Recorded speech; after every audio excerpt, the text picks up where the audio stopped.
Shalom and welcome to Temple Talk. Today, the 18th day of the month of Mar Cheshvan, 5775. It's November 11th, 2014. This week, Torah portion, Parshat Chayei Sarah. Temple Talk is a project of the International Department of the Temple Institute. Your hosts, Yitzchak Reuven, sitting right here. Yitzchak, say something. Hi, folks. And yours truly, Rabbi Richman. The Temple Institute dedicated to every aspect of fulfilling the commandments. Exodus 25:8, they shall build for me a sanctuary. That is what we are all about. The Holy Temple, the Beit HaMikdash, located on Mount Moriah, the Temple Mount in Jerusalem. That's the life's work, and I got to tell you right now, Yitzchak and I are fit to be tied. Let's see why. What's going on? Fit to be tied. First of all, and I say this, of course, on the background of, for example, the leader of Iran, Khamenei, tweets on Twitter that there's no cure for the barbaric Israeli regime other than to be annihilated.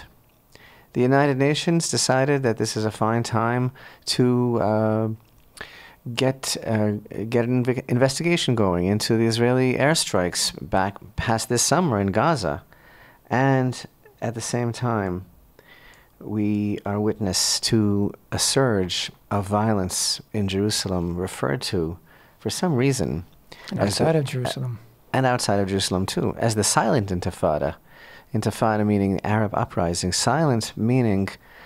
I don't know what they think they mean when they say that, but nobody wants to talk about that's what it means. That's what it means, is that the government refuses to acknowledge what it is that's going on. Fit to be tied, because you know what? For our whole lives, for decades, we have been working towards the raising of consciousness of the Jewish people and humanity, to understand the importance of the Temple Mount and the aspiration of the temple, the Holy Temple, which is not, as I have repeated to numerous journalists this past week, not the agenda or the goal of the Temple Institute, but, I'm sorry to wake you up if you weren't aware, actually, it is the agenda of mainstream Judaism. It is not the purview or the responsibility of a group of people that you might like to label as extremists or whatever, nuts, I don't know. But every Jew who prays and has been praying has been saying for 3 times a day for 2,000 years, may it be your will, God, that the temple should be rebuilt speedily. So I guess it's like some sort of rude awakening that to find out that we weren't kidding, that actually the goal of the Jewish experience and the faith of Israel and the Torah of Israel is indeed the rebuilding of the Holy Temple. The question is, what does that mean? Okay, so I know what I'm praying for. Okay, when we talk about religious freedom, which we're going to be talking about, when we talk about prayer and the basic human right of everybody to pray, what are you praying for? I know what we're praying for. We're praying for the unity of all mankind, the recognition of God. We're praying for peace and compassion and all those good things. How do I know? Because that is the entire theme of the Holy Temple. The Holy Temple is seen as the unifying factor in the spiritual life of mankind. It's seen as the spiritual center of mankind. The prophets of Israel all talk about the fact that when the temple is rebuilt, then there will be no more war or confrontation or even competition, but that all nations will be united.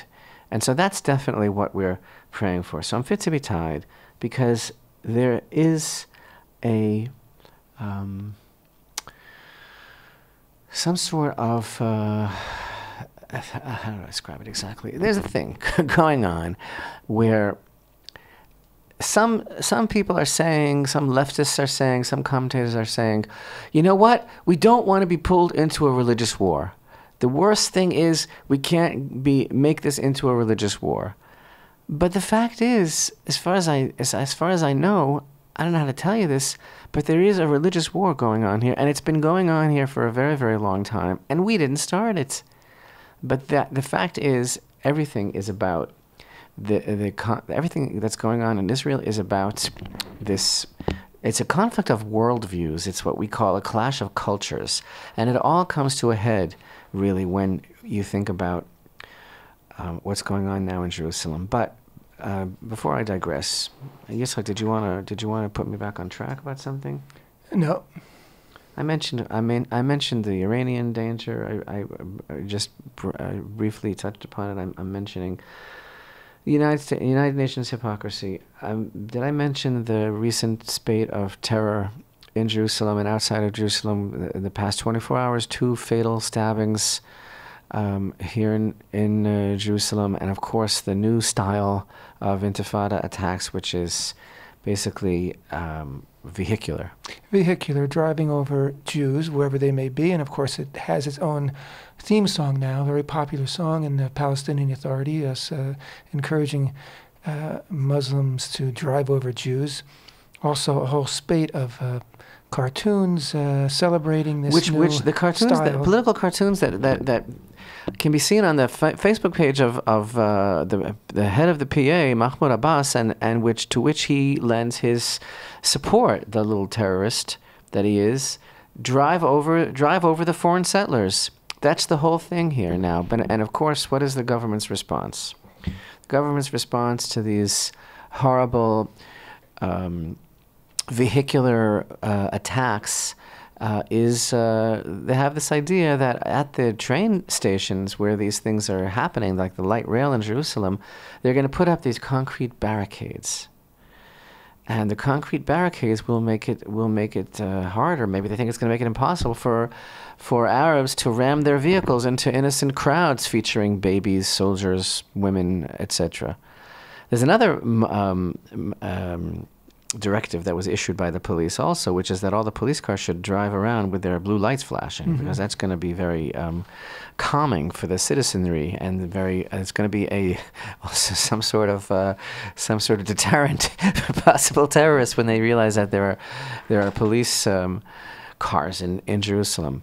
The thing is this: of course, those examples, the directive of putting up concrete barricades at the train stops, and the directive of that police cars, even off duty, should have their lights flashing, remind us of the unfortunate and whimsical tale about the village of fools in Jewish literature, a classic story about the village of fools, run by a council of elders that are actually fools, and they had a very, very dangerous intersection in their town, and people were always having terrible accidents at the intersection, so they met and they were in deliberation over how to deal with this danger. And of course, the outcome of their decision was that they should build a hospital right near the intersection, so it'll be quicker and easier to get the injured to the hospital instead of course of fixing the intersection. So too, what we're dealing with right now is just another facet of the expressed, avowed, blatant wish to destroy Israel, which has never been a secret, which has been completely out there and upfront all the time, so that now we've got a situation, and I'm telling you from the bottom of my heart, this is all, we're very agitated, we're very moved. There's a lot going on in our personal lives, there's a threat level, there's all sorts of things going on. And the thing is this: there's all these people pointing fingers, and there's all these pundits, and there's rabbis, and there's politicians, and there's rabbis who are politicians, which is the worst possible mix in the world. And there's all sorts of quarters from which is emanating basically accusations, pointing fingers at groups or at individuals for inciting. Like, for example, there's a whole school of thought now that people who go to the Temple Mounts and express the desire to pray there before God, which of course is a basic democratic right and also legal according to the State of Israel, just not upheld. The expressed opinion here is that these people are causing all of this stuff to happen. We are inciting violence. And you've got great, and I'm saying that with apostrophes, rabbis who are saying that it should be outlawed, Jews going to the Temple Mount because they're inciting the nations against us. And you've got political people saying that we're doing all this incitement. And Yitzchak, just this morning, just before we came to Mike, was reading. Tell me what you were reading there, Yitzchak. That story about some reserve general in the IDF. Short news brief on the Ynet News. Reservist General Gadi Shamni addressed the recent terrorist attacks in Israel and told Ynet on Tuesday, quote, "There is a very significant change in the status quo at the Temple Mount, which caused agitation and incitement in the Arab sector. We are hearing a lot of heated statements on the subject, and what is most important is to lower the flames," end quote. Now, you and I, Rabbi, are what you might call Temple Mount activists. You know, we are aware of what goes on at Temple Mount. You're putting us in the crosshairs. crosshairs. We're in contact with other people who are.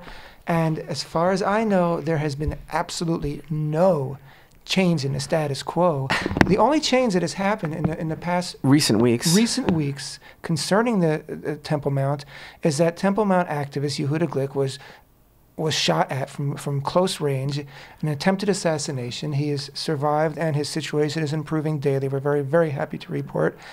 And I guess it was the fact that the assassin failed that enraged other Palestinians, and they decided to go into a frenzy. So something which was simmering, just under the surface. It's not all that different. For many months, and something which was taking place, the terror on the Temple Mount that we have been warning about. And we've been talking about it consistently for months and years. Not just on our radio show, but to the Knesset. The Knesset has had committee meetings concerning this violence, and all of a sudden it boils over because of this failed assassination attempt, and then this one and that one, this rabbi and that politician and this reserve general are pointing their finger at the Jews who dare go up, and according to all the restrictions that are put upon them, we go up. We're Jackie Robinson. Each one of us is Jackie Robinson.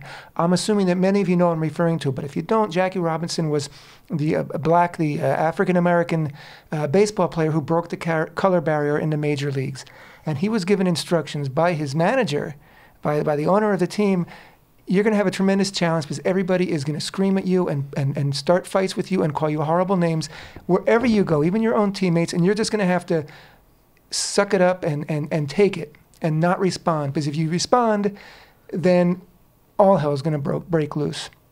That's what we do. We don't respond. They spit in our face, they scream at us, they torture us, we don't respond, and all of a sudden, we are the ones responsible for the violence. So the statement that you just read from that IDF Reserve General, that there's been a dangerous change in the status quo, is a lie.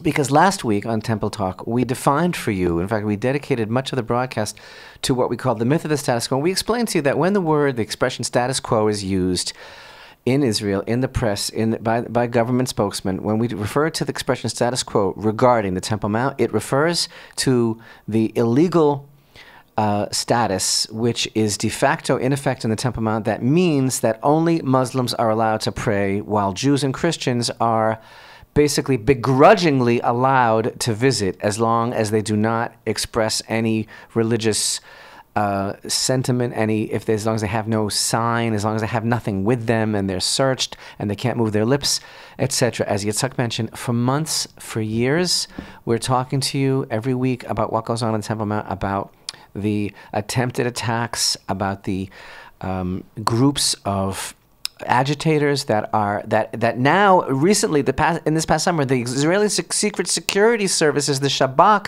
actually exposed publicly that these groups are paid a monthly salary of 5,000 shekels a month to each person there to sit there and agitate and foment and photograph the Jews and call after them and follow them and abuse them. So that we've been talking about all this time, and that wasn't a change in the status quo. As far as the status quo is concerned, which means whether or not Jews are praying on the Temple Mount, no, that has not changed.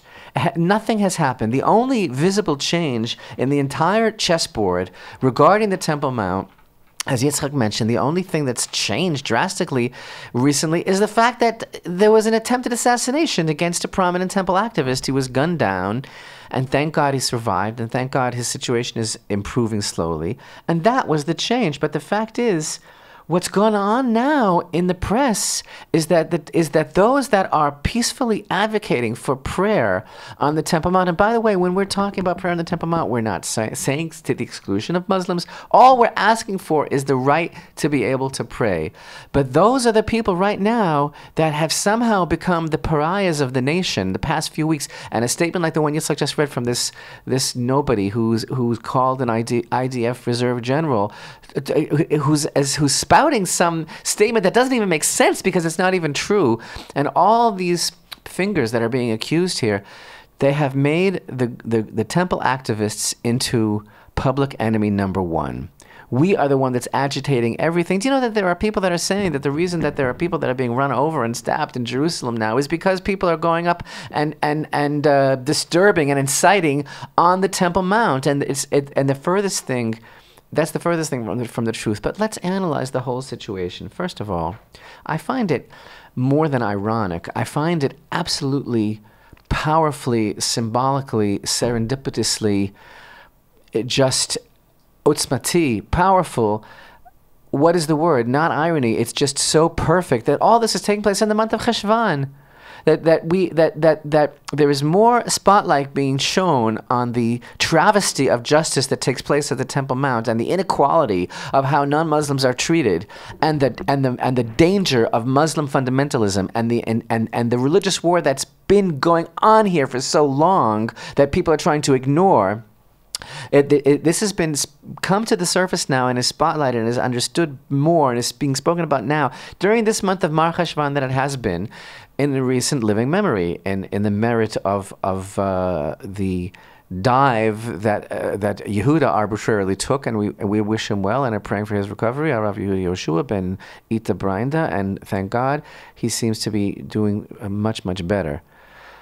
But the thing is, why do I find that so amazing? It's taking place during this month because there's a very enigmatic tradition about this month that we mentioned right before Rosh Chodesh Cheshvan, or around that time, that even though there are no major holidays in this month has a low profile on the Jewish calendar. It's not the host to even a fast day, and certainly not a congregational holiday. But the Midrash teaches that on a deep spiritual, mystical level, this month will host the dedication ceremony of the third temple in the future.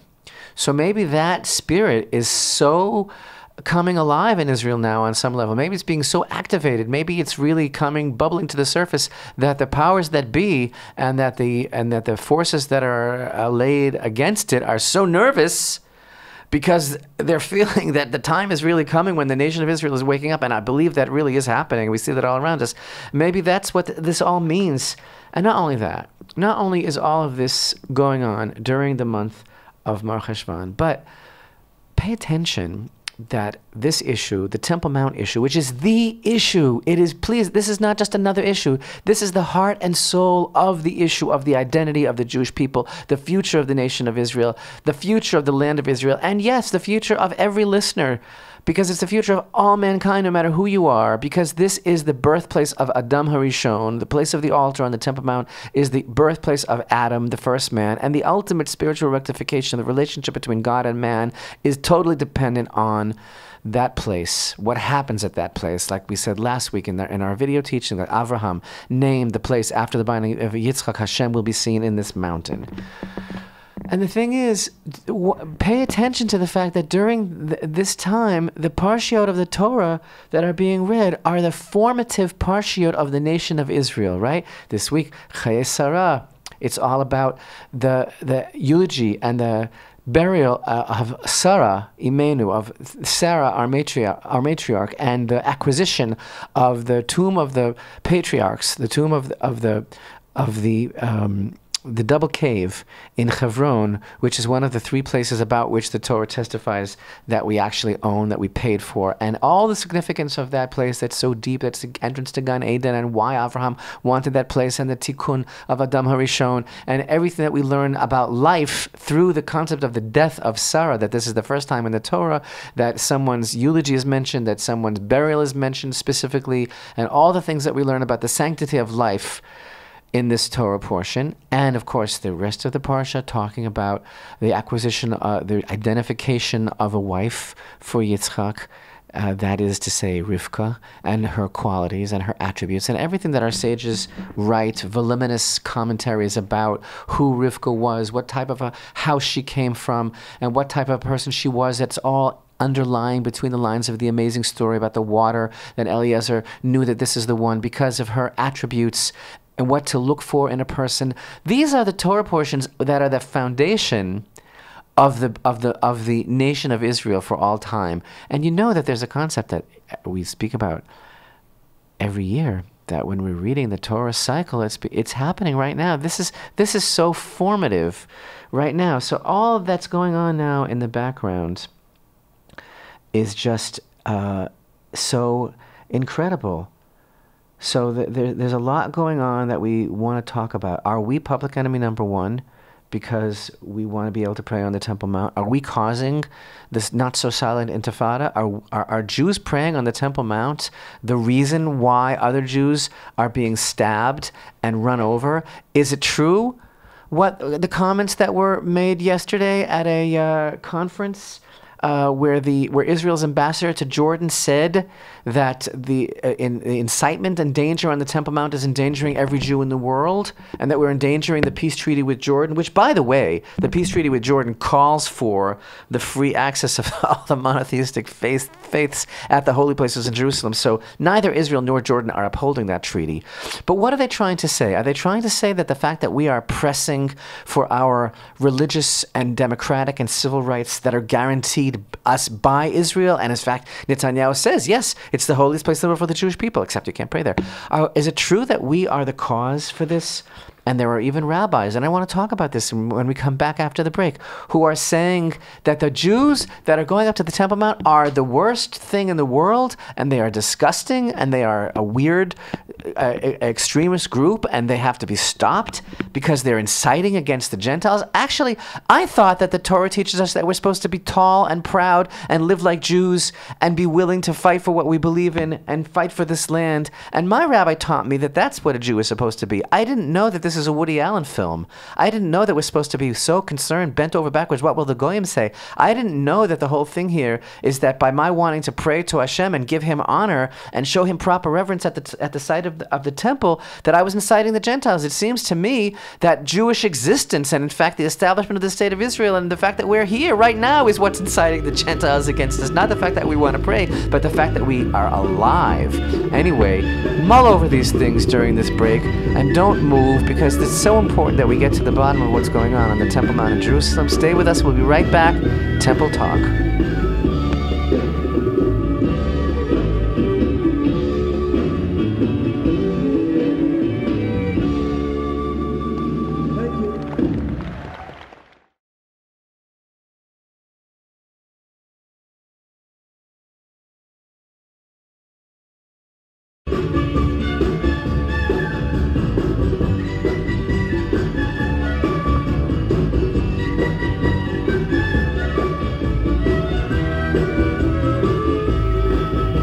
Shalom and welcome back to Temple Talk.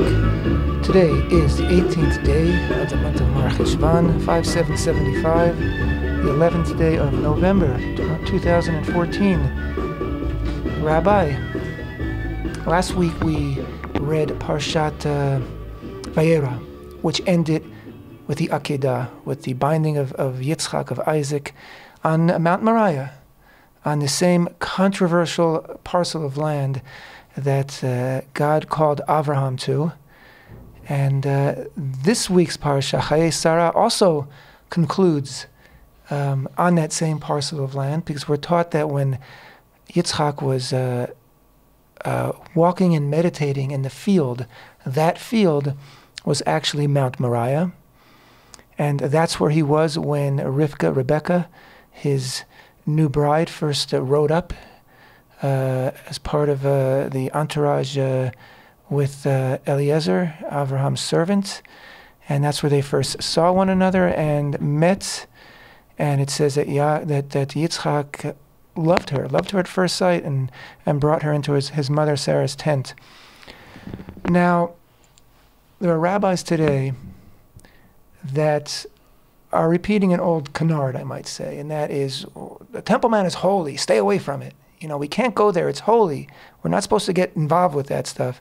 Imagine if Abraham, when he saw, it says he saw it from afar. Imagine if he saw it and said, whoa, Nelly, I'm not going there, that's holy. That's no place for me. I don't belong in a holy place. I belong here with the boys and the donkey. That's where I belong, not in a holy place. Or if in this week's parsha, if Yitzchak hadn't been in that field, if he hadn't been in that place praying, he never would have met his bride. Now, these aren't just, this isn't happenstance. These aren't just casual occurrences. These meetings, both the Akedah, the binding of Yitzchak, and the meeting of Yitzchak and Rivka, were gorali. They were challenges for Am Yisrael, for our forefathers to determine who we are and the direction of our people.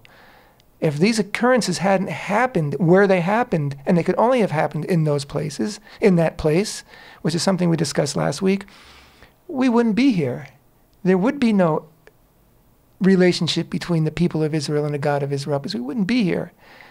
We cannot avoid the Temple Mount, that place, that meeting place, that place where we're challenged to our utmost, as Avraham was, where we have to turn ourselves inside out almost to do the right thing. If we weren't up for that challenge, if we shy away from it, we're going to disappear, because that's why that place is there. It's there for us to be there. It's there for us to be there in the presence of God, and for us ourselves to be there, to bring our own presence there, our own gravitas, our own existence.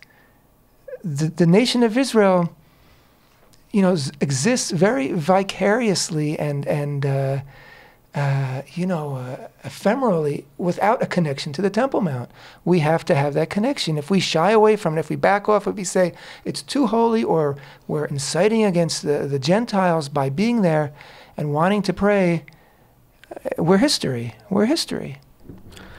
I feel a little awkward, Yitzchak, because I feel that in order for our listeners to really have the full picture and understand what's going on here, we have to delve into some areas that I would prefer to leave alone, because I feel that it's something of a bit of I feel like I'm it's kind of like this is a family matter, and I'd rather not have to expose some of these things, the ugly, rough edges, to the public eye. It's kind of like they're maybe, washing dirty linen in public kind of thing. But the fact is, I don't think there's any alternative but to explain as best we can about what's really going on here. So, I mean, on the political level, right?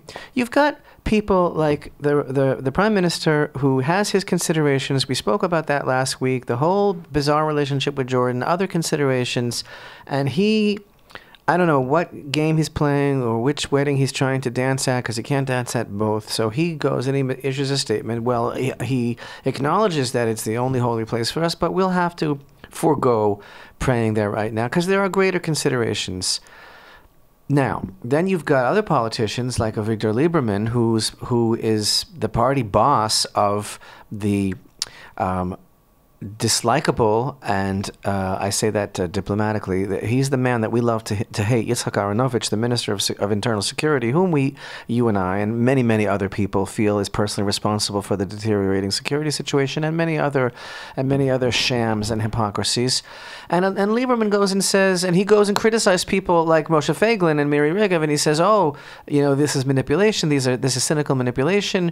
These members of Knesset that are going to the Temple Mount, they should stop that. They should be trying to calm things down. And first of all, Moshe Feiglin is a person that's going to the Temple Mount for decades, and there's nothing new here about any of these people that are campaigning for the right to pray at the Temple Mount. And again, when people go to the Temple Mount, good God, when people go to the Temple Mount, this isn't a political statement. It isn't about pushing an envelope. We've been going to the Temple Mount all our lives because it's just like, where do you go, man? Where do you go to pray? Where do you go to fulfill yourself? I don't know what you do. This is what we do.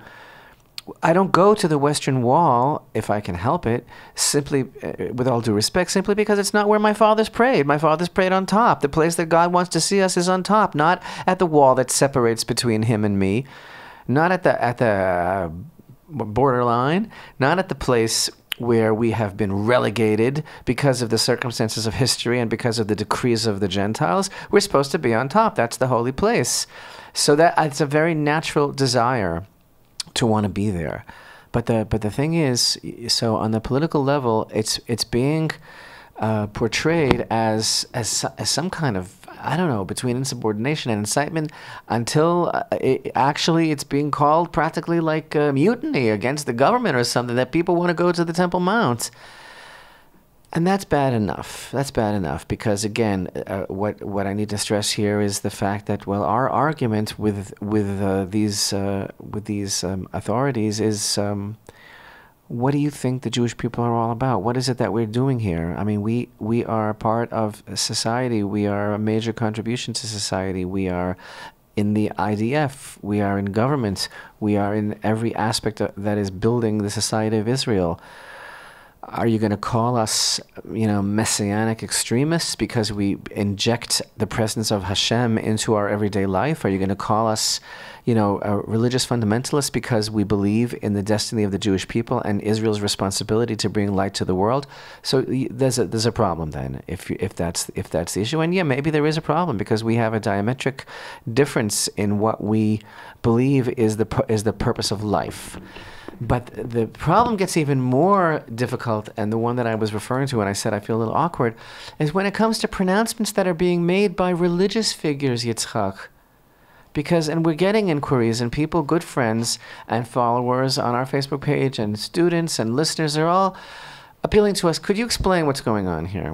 How is it that a chief rabbi could, and yes, one of the chief rabbis of Israel, whose politics, by the way, is well known and is a family line, and that's all I'll say about that, because unfortunately things are not always purely based on religious considerations, but there's a mishmash of political considerations as well, which isn't supposed to be. How could it be that a chief rabbi in Israel writes a letter to the prime minister saying, "I implore you to ban Jews from going to the Temple Mount"? And he did some name calling in that letter. He said that people who go to the Temple Mount are bizarre and extremist, and that their prayer on the Temple Mount, and I quote, is disgusting, unquote. That's a pretty disgusting thing to say for a chief rabbi. And he said, they think that they're going to honor God, but their prayer there is not acceptable and disgusting. Well, you know what? This is a cancerous sign of the tremendous polarization in the religious world, because the fact is, by making a sweeping statement like that, and again, without providing any sources for his position, just by saying it's forbidden to go, this is so tired. This is something that I can't count how many people are constantly just repeating, yes, but you're not allowed to go. You're not allowed to go. You're not allowed to go. It's so holy. You're not allowed to go. I don't know how to tell you this, but I've got 10 recorded video lessons that Yitzchak can tell you the link for, where we explain every source, how that's not true at all. It's something that we've gone over and over again. Let me give you a plug. We have an important book coming out in 2015 in English, unprecedented, to be published here in Jerusalem. That's going to be going into all the details about the sources in Jewish law and in every area of Torah expertise regarding going up to the Temple Mount, and even regarding the question of building it in our time. So you can't just say, no, it's forbidden because I heard it's forbidden, you're not allowed to go.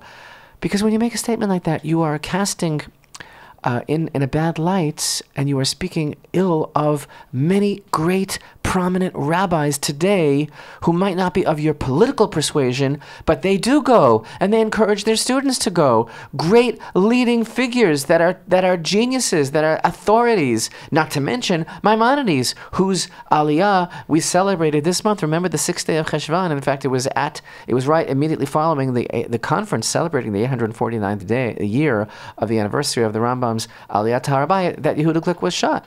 So the Rambam, Maimonides, greatest of all time, he went on the Temple Mount. It was good enough for him. And then they say, but he knew what he was doing. You don't know what you were doing. All sorts of things people come up with. But you know what? It is an exact science to go to the Temple Mount. It is doable, and one must do it. Just like one must marry, even though there are halachot about marriage as well that you have to learn. Just like one is encouraged to eat the holy produce of the land of Israel during the sabbatical year. Yes, it is a mitzvah to eat the fruits and vegetables that grow in the sabbatical year. It is not a mitzvah to ignore them or to buy from Gentiles so that you circumvent the obligations of how to treat the fruit and vegetables that the land produces during the seventh year. But it's complicated, so you have to learn it. Just like you have to learn other things. You have to learn how to go to the Temple Mount. You have to learn how to keep Shabbat. You have to study about what it means to be a Jew. So the issue of Shemitah, of the sabbatical year, is a good example because there is a certain mentality that certain sectors of religious society have regarding the sabbatical year, that they want to circumvent the entire issue. And instead of eating from the Jewish produce, which admittedly, it's a complicated procedure because you have to show proper reverence to these fruit and vegetables because they're actually imbued with holiness. It sounds exciting, right? Would you give up the opportunity to eat something in holiness if you could? And this is, by the way, an idiosyncratically and distinctly, specifically Jewish issue. This applies only to Jews living in the land of Israel eating this fruit and vegetables. Okay, you're not supposed to eat it outside the land of Israel. So it's our thing right now. But I'm giving this as an example because I want to tell you something. So I, for example, would go out of my way to try to eat this because, wow, it's such a beautiful thing. But you have to know how to take care of it. You can't show any disrespect to the fruit and vegetables. That means that you have to hold on to the peels a certain way. You have to dispose of it a certain way. It's not simple. It's not just like I'm going to just grab this and wolf it down, okay? So there's a certain mentality, certain rabbinical authorities. You know what they say? They say, whoa, it's very, very dangerous for my soul.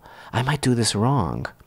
So in order to circumvent or properly deal with the power, the awesome holiness of the produce of the land during the sabbatical year, you know what they do? They buy from the Arabs instead.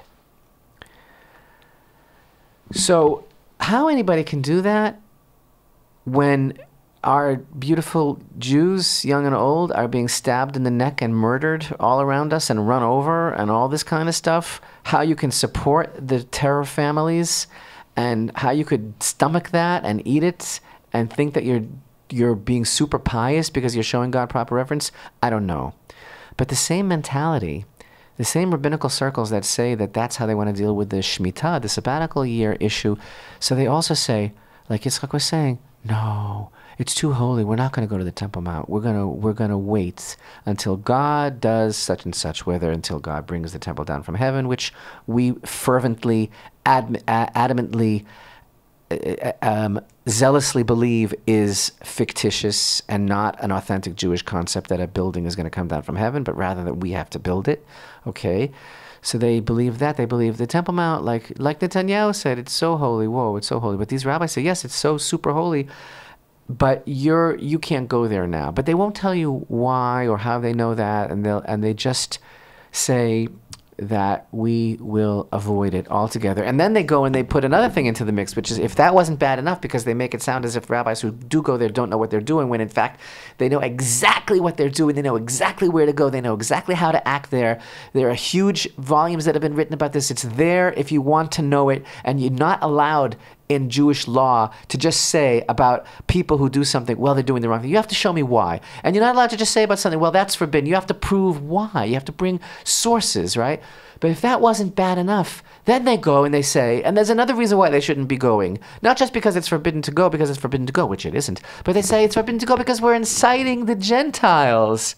This stuff is like stuff that you read about from 1,000 years ago when we were under the thumb of whether it was the Inquisitors or the Cossacks or whoever it was, that we were so worried about being Jewish or about acting Jewish or about evoking the wrath of the Gentile landlord or something like that. I can't believe that rabbis that are supposed to be the voice of Torah Judaism, and by the way, that are paid by the state of Israel for their positions because they actually are representatives of the Zionist state of Israel. I can't believe that these rabbis are repeating this tired, horrible exile claptrap of this browbeaten, unfortunate Jew beaten and kicked in the exile. I can't believe that they have the audacity, the ignorance, the arrogance to transplant that here into this land,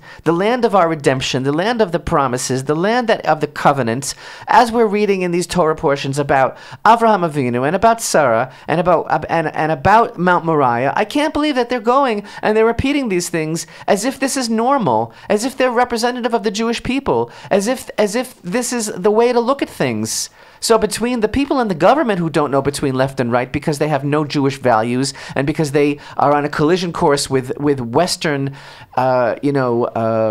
ideology, and they're trying to fit in and they're trying to placate this one and that one, and they're so worried about their alliances with all these people that would stab them in the back or the neck anytime. So between them and between the rabbis who have twisted and perverted the entire Torah and have cloaked it in their black robes of exile without any of the sunlight of what it means to be a free Jew in the land of Israel shining in, between them, you and I, Yitzchak, and all of our colleagues in the Temple Mount movements are considered now to be public enemy number one. And why? Because we are advocating for everything that the Torah teaches a Jew is all about. Freedom and compassion and dignity for every person. And so you know what? There's only one analogy. I'm really sorry. That there's only one analogy that works, and it works perfectly. And that is the analogy of a woman who is raped. If a woman who is raped is blamed for being raped, how do you explain that? Wouldn't you cry out? Wouldn't that be the height of just absolute arrogance, ignorance, and audacity to blame the victim? So by blaming Yehuda Glick for being shot down because he advocated freedom of prayer, including the Muslims, and there's no pluralist or universalist like him. I mean, I even disagree with his approach, how he embraces the Muslims, okay?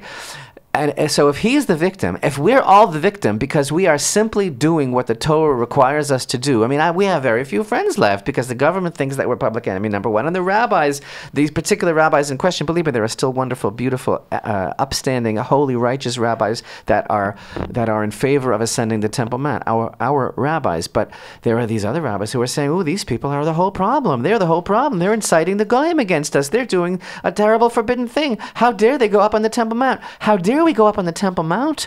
What are you talking about? What are you talking about? Where are you coming from? Talk to me about the sources and I'll show you the greatest rabbis of Jewish history who wrote in great detail exactly about how to go to the Temple Mount, how to show proper reference. Why do we want to do it? Do you even understand why we want to do it? And maybe this is the difference between us and you. I'm speaking to those rabbis. Maybe the difference is that we actually believe in God. We actually believe in our connection to Him. We actually eat the holy fruit and vegetables, learning what to do, and letting it come into us, and letting that light enter into us. And then there's the inner light and there's the outer light, and we go to the Temple Mount to be surrounded by the light. You know why? Because we go with God. We don't go with some nostalgic melancholy memory of this broken down Jewish life that you people seem to be celebrating, that you people seem to think is a goal, that we should stay down there under the foot of the Gentile and bemoan our cause and wipe away these tears from our cheeks. It's such a beautiful thing to be, it's so romantic to be sad and say, oh God, come look at us, have mercy, bring your temple, build it and tell us when. You people are just, I don't understand how to relate to you. He told us when. How many times does he have to tell you? I think the theme really is, do we as Jews run toward the holiness or flee from the holiness? That's exactly That's the whole difference between a galut mentality. A to Z about Torah Judaism. Yes. What is Torah Judaism? Is Torah Judaism, and I love to say this, I'm sorry, but it's a takeoff from the last scene of Gone with the Wind. Okay, that last line, tomorrow's another day. Tomorrow's another day. Well, you know what? There are Jews who celebrate yesterday, and their banner is, yesterday is another day. And I don't see that in the Torah. I'm really sorry. So that's it. That's the theme. Are we rushing toward the holiness? Are we rushing toward God's light? Are we rushing toward a future and the fulfillment of our obligations for ourselves as the nation of Israel and for humanity? Or are we shying away? And the definition of shying away from holiness is galut, is exile.